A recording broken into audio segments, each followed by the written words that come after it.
Hello मेरे प्यारे बच्चों, मैं आर के सर। जैसा कि आपने थंबनेल में देखा होगा कि आरआरबी टेक्नीशियन का जो एग्जाम था उसमें चीटिंग हुई है। अब ये तो अपन को देखो पता चल गया कि हाँ चीटिंग हुई है, ये तो बात सामने आ गई। लेकिन कई सारे हजारों में बच्चे वो भी हैं जिनका अपन को पता नहीं चला, मतलब उन्होंने चीटिंग भी किया और पता नहीं चला।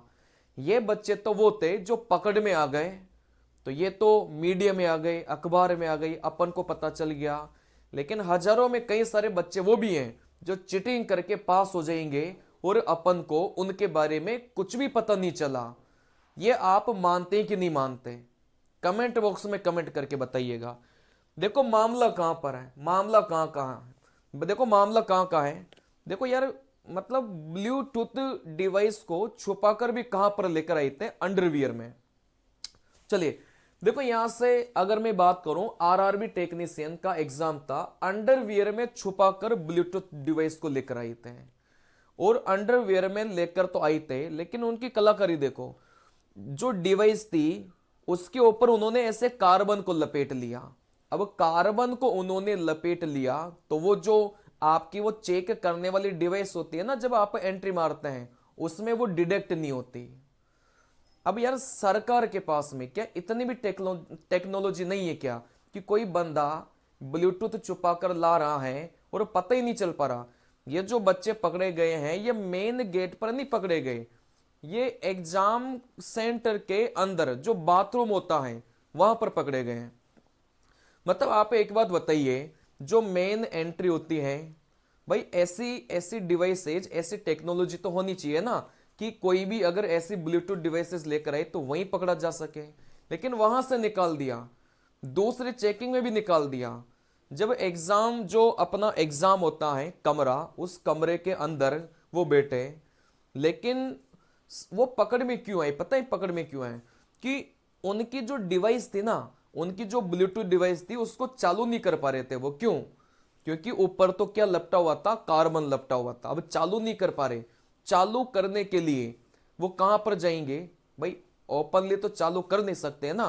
तो वो जैसे बाथरूम में जाने लगे, दोबारा उनकी चेकिंग हुई, दोबारा उनकी चेकिंग हुई, तब जाकर वो पकड़ में आए। मतलब जो ब्लूटूथ डिवाइस लेकर बच्चे जाते हैं उनको तो पहली स्टेप में पकड़ लेना चाहिए, इतनी टेक्नोलॉजी तो होनी चाहिए। मतलब वो बाथरूम में अगर नहीं पकड़े जाते, उनकी डिवाइसेस ऑन हो जाती, किसी को भी कुछ पता नहीं लग रहा था, एग्जाम देकर आते, पास भी हो जाते, नौकरी भी कर रहे होते, किसी को कुछ पता नहीं लग रहा होता, ठीक है ना। लेकिन वो पकड़ में आ गए। उनकी किस्मत खराब बोलो या फिर आपकी किस्मत अच्छी बोलो कि उन्होंने जो बच्चे हैं उनकी सीट अब आउट हो गई।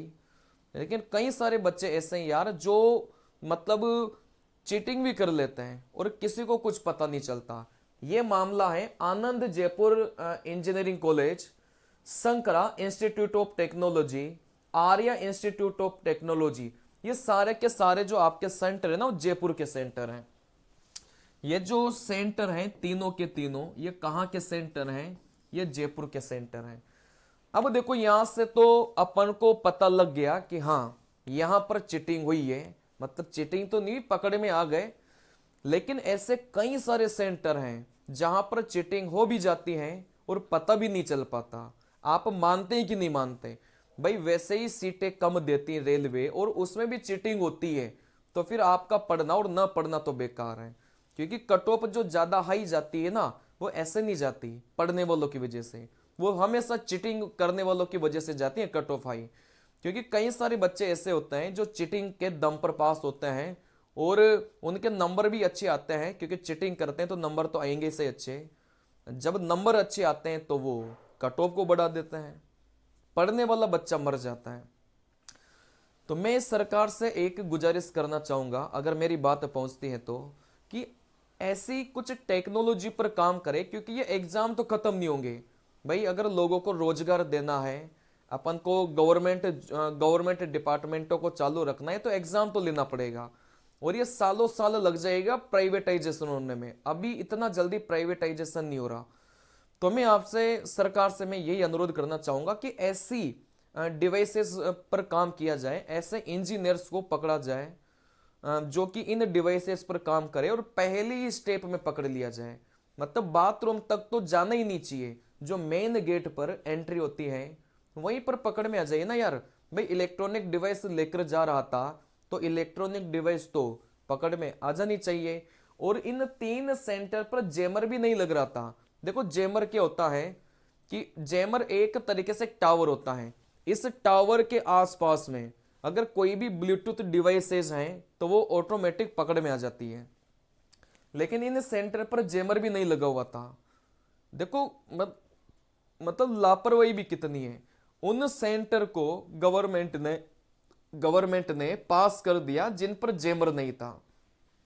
भाई ऐसे सेंटर को पास से क्यों करते हो जिन पर सारी सुविधा ना हो। अगर जैमर नहीं है इन सेंटर के पास में तो हटाइए ना इनको, कई सारे और भी सेंटर होंगे। तो मतलब सारा चीज अगर सिस्टमेटिक वे में चले ना, अगर ईमानदारी से एग्जाम हो तो मैं बोलता हूं कि सारे बच्चे जो पढ़ने वाले हैं वो सिलेक्ट हो जाए। लेकिन पढ़ने वाले बच्चे मर जाते हैं क्योंकि कट ऑफ ज्यादा जाती है। कट ऑफ ज्यादा तो आधे तो ये चीटिंग करने वाले बढ़ा देते हैं, ठीक है ना। चलिए तो बस इतना ही काफी था यार, थोड़ा सा मेहनत करो। मैं तो यही बोलता हूँ कि सारे बच्चे 20-20 25-25 लाख रुपए देकर पेपर को नहीं खरीद सकते। तो आप लोग मेहनत करिए। कट ऑफ ज्यादा जाती है तो कोई नहीं, आप थोड़ा सा और पढ़िए, क्योंकि इसमें कुछ नहीं कर सकते हम, अपनी बात को ही रख सकते हैं लेकिन कर कुछ नहीं सकते। तो आप लोग बच्चों मेहनत करो, मैं तो यही बोलना चाहता हूँ। और ज़्यादा से ज़्यादा अच्छे से पढ़ाई किया करो। और पढ़ने का तरीका क्या है, कैसे पढ़े कैसे नहीं पढ़े, इस पर मैंने काफ़ी सारे वीडियोज आपके बना के रखे हैं मेरे इस चैनल पर। आप लोग देख सकते हैं कि गणित में पूरे नंबर कैसे लाए, रीजनिंग में पूरे नंबर कैसे लाए, है ना। सारे के सारे वीडियोस मैंने बना के रखे हैं। तो आप लोग कृपया करके उन वीडियो को जरूर देखें, जो भी बच्चा नया हो और जो पहले से ही जुड़े हैं उन्होंने तो देख के रखे होंगे। चलिए तो मिलते हैं अगले वीडियो में। बस इतनी सूचना देनी थी कि चीटिंग की वजह से कट ऑफ बढ़ती है, तो आप अपनी तैयारी को बढ़िया रखें। बस इतना ही अनुरोध है। मिलते हैं अगले वीडियो में, तब तक के लिए भाई नमस्कार, जय हिंद।